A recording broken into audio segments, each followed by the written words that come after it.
I hope that works. It just told me that I had a low connection. Can you guys see me? Wave hi. Okay, good. I thought I lost you guys for a moment before I even got started. Hi everyone, Gidget Carrizales, health and life coach, here with you again today. Thank you so much for joining me. We are back again today talking about motivation. Lack of motivation, demotivation. So if you are here now, go ahead and say hi or give me a wave, give me a big heart. Let me know that you are here joining me today. And if you are unable to join me live today, no worries. I am going to be posting this replay later on for your viewing today. So let me get refreshed here real quick. And I brought you guys back outside with me again today. I looked outside, I saw the sun was shining, and I was like, I'm working outside today. So I brought you with me. Hey girl, yeah, Kathleen, it is nice and warm here. How is it there in Canada?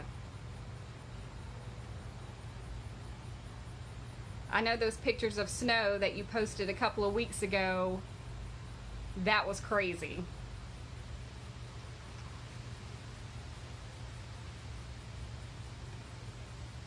All right, so we are back again today.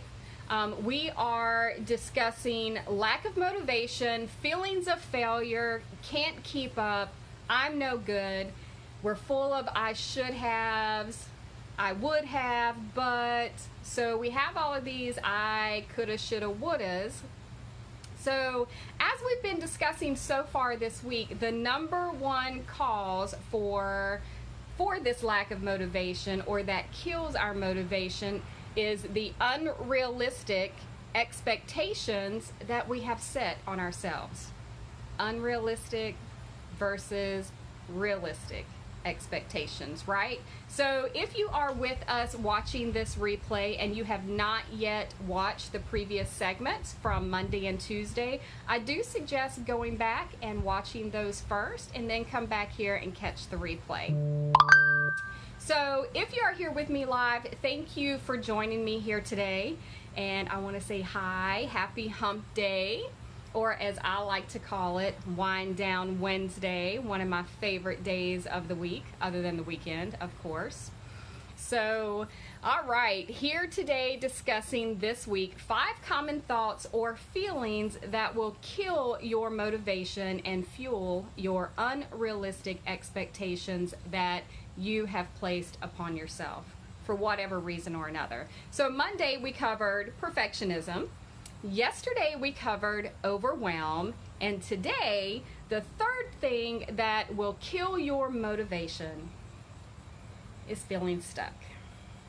Anyone ever feel stuck? Anyone? If you have ever felt stuck, or if you are feeling stuck and you are here with me live, or you are here with me in the recording, please share with me, drop me a comment, let me know when you have felt stuck or what area in your life that you are feeling stuck. So I know that I have felt stuck at so many points in my life, throughout my life, whether it be career, relationships, you name it, I have felt stuck.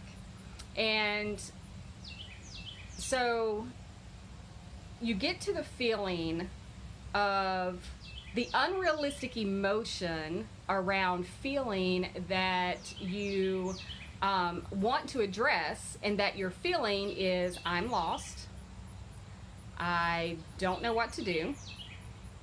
That must mean that I can't figure it out. There are no other options, right? Or the other unrealistic expectation might be, yeah, I'm sure that there might be some solutions, I just can't figure it out, so I guess that this is just not for me. Or it's just not meant to be for me.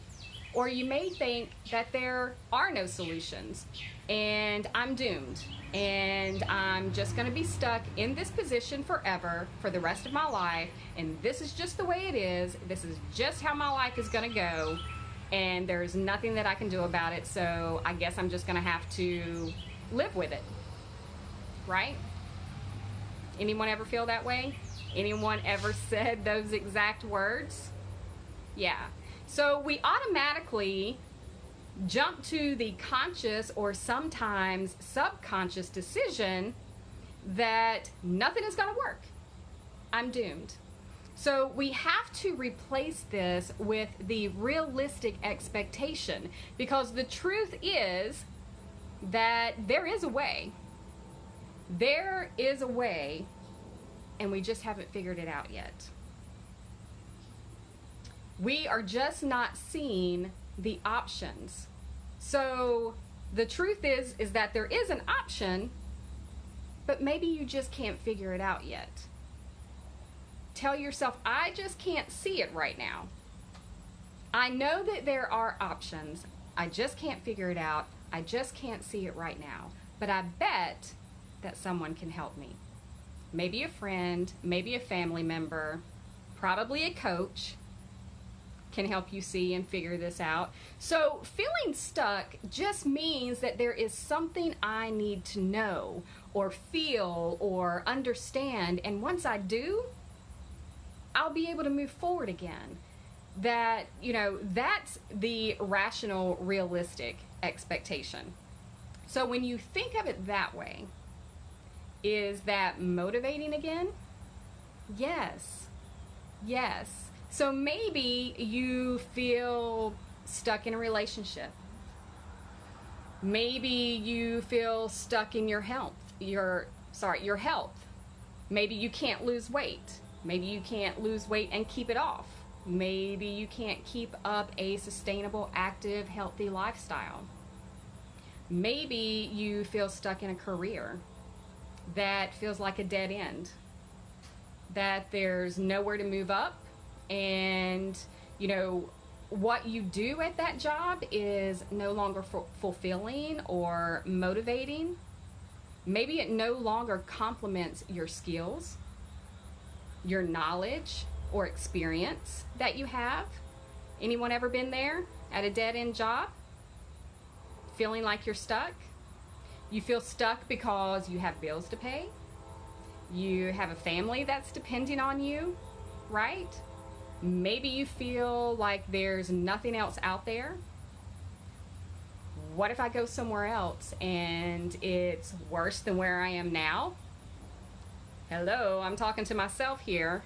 These are the exact thoughts and words that I have said to myself. And I know so many people, in talking with my clients and other people, so many people have been in the same situation and have had the same feelings and thoughts.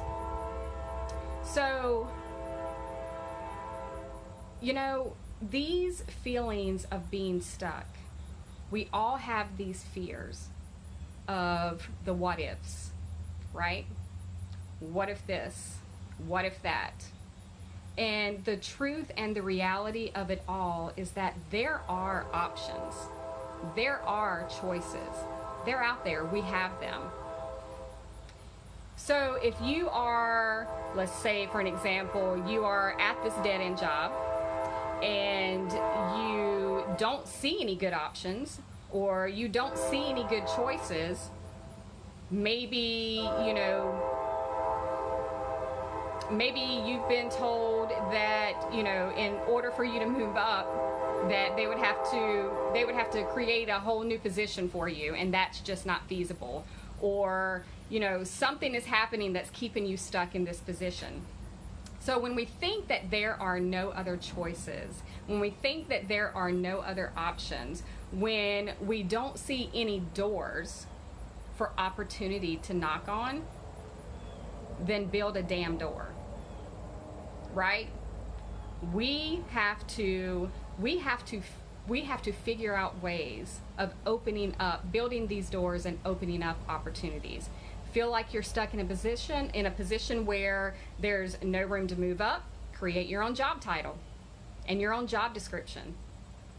Present it to the company, and if the company doesn't accept it, maybe you built the door opening up to the wrong hallway. Maybe it's time for you to build a door opening up to a different hallway in the opposite direction, right? Yes, Kathleen, build the damn door. Do the damn thing. You know me. So, folks, life is too short to live unhappy. And life is full of options and opportunities. You just have to make the choices to get different results that lead to what you want and where you want to be in life. Like my husband, for instance. Talk about a huge leap of faith. And I'm talking about a scary leap. You know, my husband, he grew up in Texas in a small town for all of his life, like 41 years, I think. And he felt stuck. He felt like he was at a dead end and felt like he didn't have any other options. And he made a choice and a decision to move with his brother in Georgia at that time, about 5 years ago, to make a new life. Talking about scary, yes, he did have a brother that he moved here with, but guess what? When he made that choice and he took the leap of faith and he moved to a totally different state, no job, no relationship, no nothing, 2 weeks later, after he made this move, about 2 weeks later is when he and I met, and I'm way over here in North Carolina. Long story, that'll be for another conversation. However, we met 2 weeks later, and now he's living in North Carolina. The choice that he made to take that leap from Texas, move to Georgia, landed him in North Carolina just a couple of months later. We are married now. We've been together for 5 years, and you never know what road is going to lead you, where a road is going to lead you once you just make a choice, right? Maybe the options in front of you are not ideal. You know, they may look at first like it's not really the best option. It's not really the best choice. I'm scared to death. What if? But that road that you choose just may lead you to something way better than you could have ever imagined, right? I've been full of what ifs in my life, but I've also made some very, very scary choices. And those scary choices and chances and those options that really didn't look ideal for me at the time that I took opened up so many things in my life and have led me to where I am today. Listen to your gut. That gut wisdom, we all have it. And you've listened to it before. I know you have. That is how you've gotten through so many things in your own life. And that is how you've gotten to where you are today, because of listening to that gut and making those choices and noticing that there are options. So when I work with my clients, we discuss where they feel stuck, and I help them see through all of that muck, right? The muck that we build up in our heads of all the reasons why we can't or we shouldn't, or the what ifs. You know, those things that put the haze over your eyes and you just can't see clearly because of all the muck. I help my clients to where, you know, when they just can't see too clearly, we discuss their choices and options, and I help them with taking steps across the muck or with building those doors of opportunity, especially when they're unable to see those possibilities for themselves, and I help them get to their goals and their dreams and their desires. So when you are feeling stuck, instead of the demotivating thoughts or feelings of I am doomed, there's nothing going to change, there's no other options, think to yourself and just say, you know what, wait a minute. Yes, there are options. A good option does exist. I just can't see it. And as soon as someone can help me feel it, see it, and understand it, what a good option really is, or what a good option might look like, then I can take action finally. I can take action and I can move forward. Totally more motivating, right? Totally more motivating than, and then once you get that motivation back and you start seeing these options and you start seeing these possibilities, you start becoming curious. Okay, so I'm doing this, I see this, and I'm curious to see what else, when I take this chance, when I take this leap or I make this choice, what else might it open up? What other possibilities might open up for me? So hey, where are you feeling stuck? Where might you be feeling stuck? Where in your life are you just not seeing any options? Go ahead, if you are here, share with me in the comments where you might be feeling stuck. And if you are joining me in this replay, please share with me where you might be feeling stuck right now. Where do you feel like there are no other options? I would love for you to share. I will be checking the comments later on today and replying to some of those comments. So that's a wrap for our segment today, Feeling Stuck. And I want to thank you all so much for joining me here today. Even if you are catching the replay, I appreciate you so much joining in and watching this. And I hope that this was helpful for someone and that you are able to take something away from this video. And I want you to be sure to join me back here tomorrow again at 11 a.m. And again, if you can't join me live, no worries. I will be posting the replay. Tomorrow is going to be number 4 of our thoughts or feelings that keep us demotivated.